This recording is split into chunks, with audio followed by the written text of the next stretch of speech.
se a gente for falar sobre o segundo ponto, lembra que nós anotamos 2 tópicos importantes, o segundo tópico é que não houve luta, não houve conquista do direito ao voto. O que houve foi uma concessão. Isso se baseia no seguinte, veja,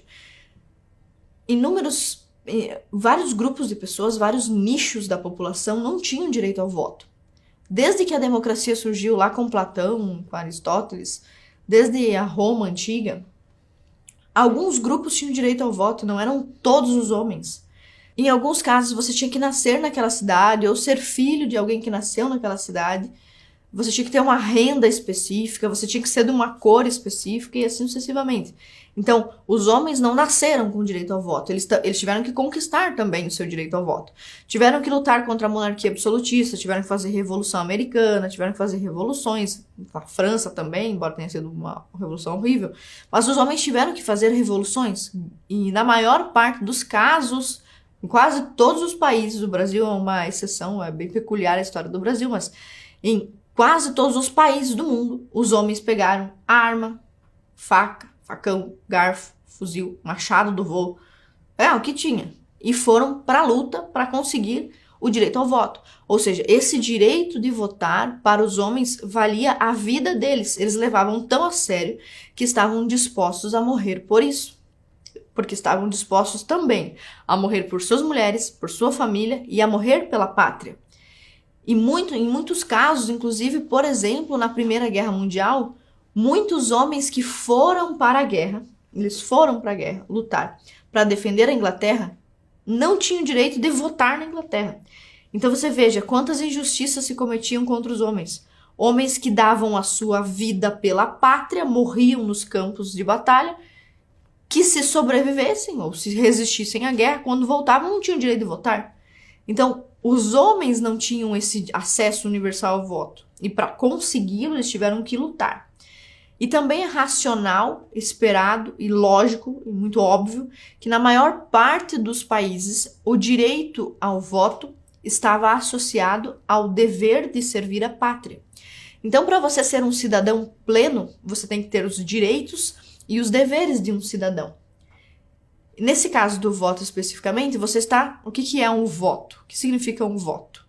Quando você faz um voto, quando você se casa, por exemplo, você diz que está devotando a sua vida inteira, a partir daquele momento até a morte, para aquela outra pessoa com quem você está se comprometendo.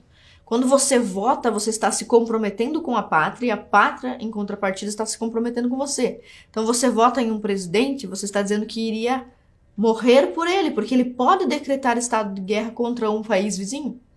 Então, existe uma responsabilidade muito grande ligada ao voto, que é um direito atrelado a um dever. Em todos os países, os homens que tinham direito de votar tinham o dever de servir o exército.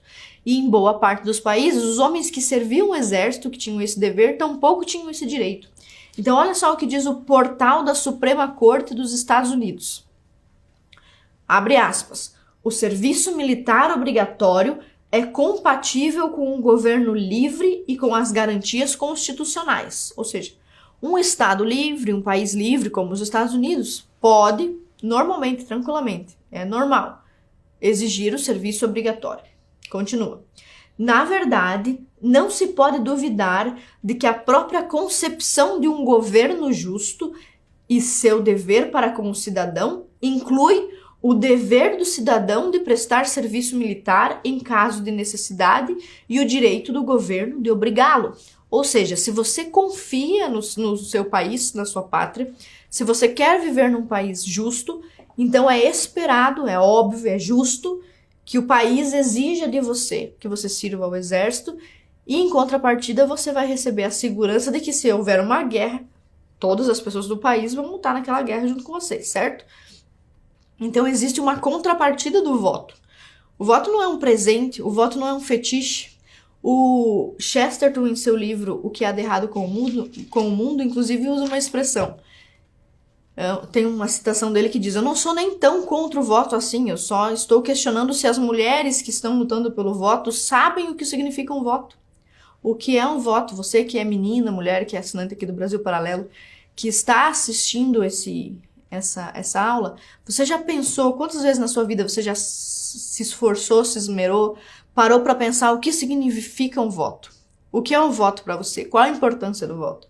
Então a maior parte das pessoas não pensava sobre isso. Uma das razões pelas quais a luta sufragista feminina tinha tão pouca adesão, como dizia Elizabeth Stanton, e quando tinha, também tinha inimigos, né? Pessoas que lutavam contra.